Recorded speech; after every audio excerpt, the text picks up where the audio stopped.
are then affected that they cannot go to school. This is happening in places like Kabuto, in Nyatike constituency where I come from in Migori.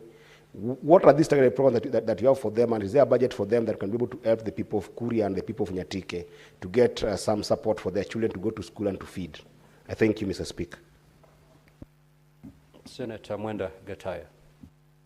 Thank you, Honorable Speaker, for that opportunity. I would wish to get this clarification from the CS. Madam CS, you know,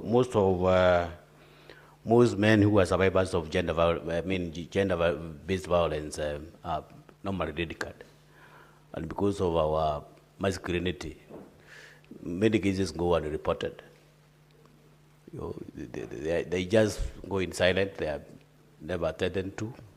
So, what is it that the ministry is doing to make sure that men who are subjected to gender-based violence are also taken care of? So that maybe Senator Gataya, that has no bearing to the question that has been asked. It's a societal issue. We are discussing children and matters related to children. That is the primary question. We have children who are also being... I rule that your question is not a supplementary question. If you have another one, you may proceed to ask. If you don't, kindly... Thank you, Speaker, for your guidance. Senator Mbugo. Thank you, Mr. Speaker. Madam CS, there were reports from some government quarters that your ministry intended to abolish the children homes for home care-based model. I would like you to tell this House what is the current status, and also tell this House how many cases of child abuse have been reported in the children homes. Thank you. Senator Wakili Hillary. Thank you. Thank you, Mr. Speaker. And I would like to appreciate the Honorable CS for the responses that she's provided to this House. My supplementary question, Mr. Speaker, is regards to the cash transfers to orphans, vulnerable children, amounting to 9.1 billion, which from the report we've been given supports 445,516 households.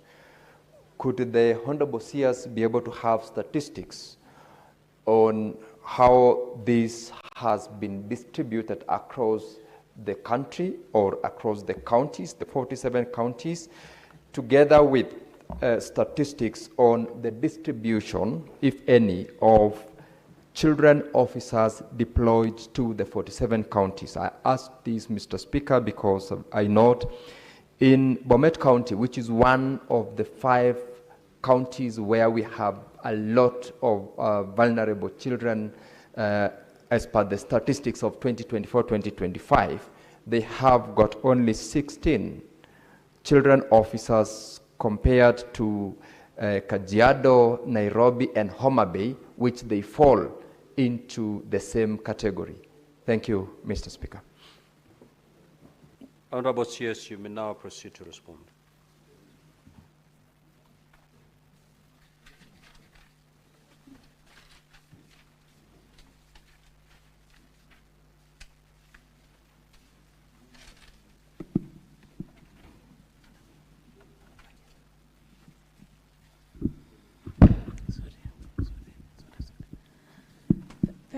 Thank you very much for the supplementary questions. Let me begin with the answer to Senator Chute. I think that was the first question. You asked the question, Turkana, which have 9 officers, 11, and Kajiado 25, respectively. We have visited these counties, and when I say we, it is we as a ministry. We have visited, and we note that truly there is a very big gap, and we are redistributing them after the training. We have officers who are undergoing training, and we shall distribute them according to the need assessment. you will agree with me that from the answers that I gave earlier, that there is a very big gap of officers. We have a shortage of officers. And once we have officers, we shall distribute according to the population of the children and also according to the geographical distribution, because every child deserves to be taken care of. And we also want to say at this particular time that it is important that this State Department for Children's Services has now been given that position, because earlier on it was just a directorate, and therefore it was not receiving the necessary funds and the feasibility.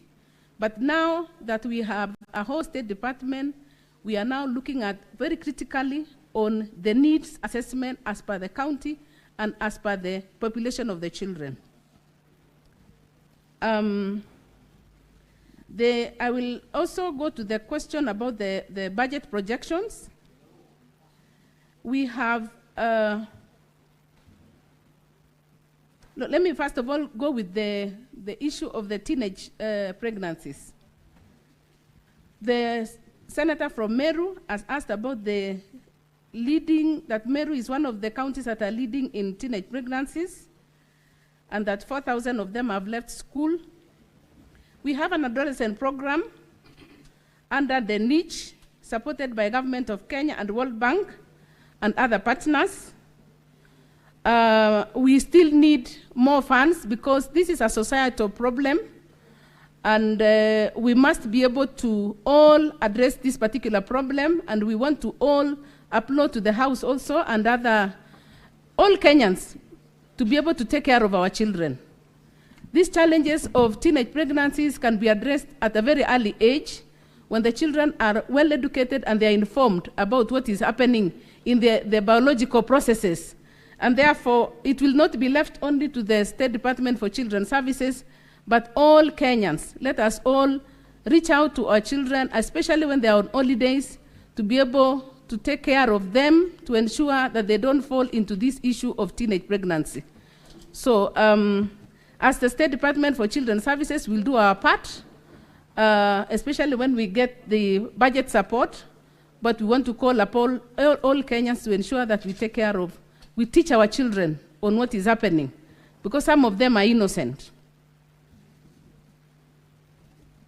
About the street families rehabilitation integration, we have, these children are not only Kenyans, they're also foreigners. So we are also reaching out to, through the East African integration, reaching out to the other member states to ensure that all these children are taken back, reintegrated back to their family homes. Because a census has been done, and the report is almost out, but already the preliminary reports that we are getting is that most of the families are not Kenyans only. We have Kenyan families and we have foreigners. So all these people must be informed where they have come from and be reintegrated back to their communities.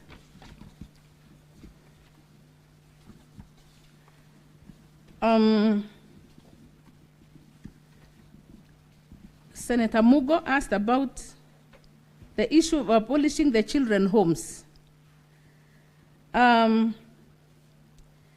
It is an ongoing program because the policy of the government is to reintegrate the children back to their societies. Because children grow up better when they are in families. And we even asked a question, what happened to the children when there was corona? And we were told that most of them were in their homes. So the truth is, some of these children, they belong to their homes. And therefore, part of the findings that will come out, or the statistics that we shall get after the census, we'll be able to know who can actually be reintegrated back, so that people can grow well in their families where there is a father and a mother, or at least a relatives, even if there are children who do not have a father and a mother by virtue of death, they will be reintegrated back to the society where there are elders who can be able to guide them, and that will even avoid these problems of teenage pregnancies and the rest, because there will be guidance from that level.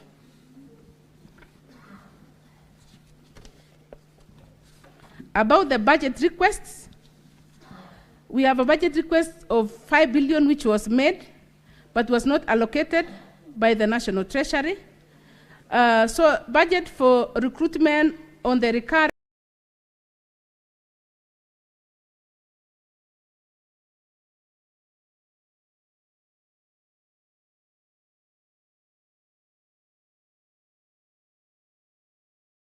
on the current financial year is not available, but the staff establishment has been forwarded to the Public Service Commission for approval.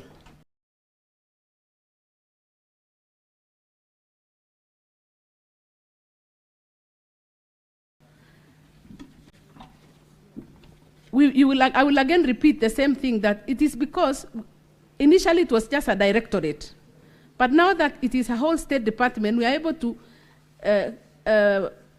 negotiate for budget support for this particular state department to be able to address the needs of the children. The targeted programs of the children who are in conflict with the law. So through emergencies budget, which is 330 million, we are addressing FGM, sensitizing communities,